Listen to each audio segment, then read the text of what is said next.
আসসালামু আলাইকুম, আবারও স্বাগত। আমি পাগল 19 চ্যানেলে।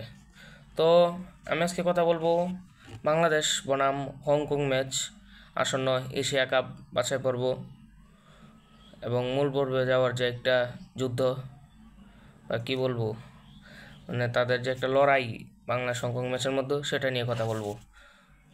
তো বাংলাদেশ এবং হংকং ম্যাচের আর কিন্তু বেশি দেরি নেই। তো আমি যদি দিনের হিসাব করি তাহলে হবে 89 দিন রয়েছে। আর সেই ম্যাচটির জন্য 89 দিন রয়েছে, অর্থাৎ অক্টোবরের 9 তারিখ 2025 ঠিক সন্ধ্যা 6টায় সেই ম্যাচ শুরু হবে।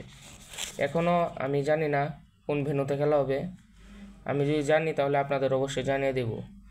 এবং আমি পরিসংখ্যান যদি বলি, বাংলাদেশের শেষ 10 ম্যাচ, এই শেষ 10 ম্যাচের পরিসংখ্যান যদি আমি বলি, তাহলে বাংলাদেশ হেরেছে 6টা ম্যাচে। বাংলাদেশ 6টা ম্যাচে হেরেছে এবং 3টা ম্যাচে তারা জয় পেয়েছে এবং একটি ম্যাচ ড্র করছে। পাশাপাশি যদি আমি হংকংয়ের কথা বলি, হংকং কিন্তু বাংলাদেশের থেকে অনেকটাই এগিয়ে ফিফা র্যাঙ্কিংয়ে। তো তাদের শেষ 10 ম্যাচের যদি ফলাফল বলি, তাহলে তারা হারছে 3টা ম্যাচে এবং জয় পেয়েছে 4টা ম্যাচে। পেয়েছে এবং ড্র হয়েছে তাদের 3টা ম্যাচে। এই হলো তাদের ফলাফল। এবং আমি যদি হিসাব করি, তাহলে বাংলাদেশ হারছে 6টা এবং হংকং হারছে 3টাতে।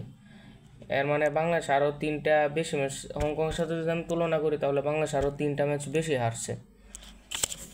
এবং জয়ের দিক দিয়ে একটু মোটামুটি আগায় আছে, কারণ হংকং জয় পেয়েছে 4টাতে আর বাংলাদেশ জয় পেয়েছে 3টাতে।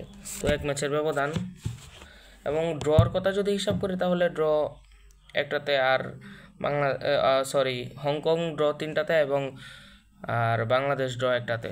তাহলে সেটার মধ্যে একটা ছোট একটা ফারাক আছে। তো আমরা আগে দেখছি সিঙ্গাপুর ম্যাচে আমাদের সবারই প্রত্যাশা ছিল যে বাংলাদেশ ম্যাচটা জয় করবে। দুর্ভাগ্যবশত ম্যাচটা হারছে তারা। আর এটা নিয়ে মন খারাপ করার কিছু নাই, কারণ এটা ফুটবলে হার জিত আছেই। বাংলাদেশ, আমি মনে করি একদিন তারা বিশ্বকাপ খেলবে। এবং বর্তমানে হামজা, সমিত, জামাল তাদের হাত ধরে ফুটবলে যে একটা উন্নতি প্রকাশ পেয়েছে সাম্প্রতিককালে, সেটা অত্যন্ত ভালো বাংলাদেশ ফুটবল ফেডারেশনের জন্য এবং বাংলাদেশ সমর্থকদের জন্য এবং বাংলাদেশের জন্য। এবং আমরা অনেকে জানি, ইতিমধ্যেই বাফুফে বাংলাদেশ ফুটবল ফেডারেশন তারা জাতীয় স্টেডিয়ামে ট্রায়ালের জন্য বিদেশিদের ট্রায়ালের 2 থেকে 3 দিন ট্রায়াল নিছে তারা। এবং আমি শুনছি কিছু প্লেয়ার নাকি তারা দেখছে অনেক ভালো। এর ফলে বাংলাদেশ অনেকটা আগায় যাবে বিদেশিদের হাত ধরে, পাশাপাশি দেশিরাও ভালো করবে আমার বিশ্বাস। এবং আমরা সবাই জানি যে সিঙ্গাপুর ম্যাচে কিউবা মিচেলকে পাওয়ার আশা অনেকে দেখেছিলেন, কিন্তু দুর্ভাগ্যবশত কিউবা মিচেলের যে অনুমতি পাওয়াটা এটা একটু দেরি হয়ে গেছিলো। সে কারণে সিঙ্গাপুর ম্যাচে তিনি খেলতে পারেন নাই, কিন্তু হংকং ম্যাচে তিনি খেলতে পারবেন, কারণ তার সব কিছু ঠিকঠাক হয়ে গেছে। এবং বর্তমানে বাংলাদেশের যে বিদেশি স্কোয়াড, এটা খুবই শক্তিশালী।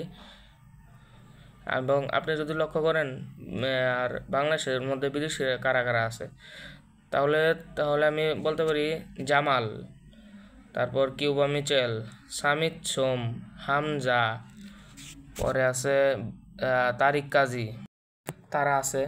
তাহলে তাদের হাত ধরেই বাংলাদেশ অনেক আগায় যাবে। আজকে এই পর্যন্তই। ধন্যবাদ। আসসালামু আলাইকুম।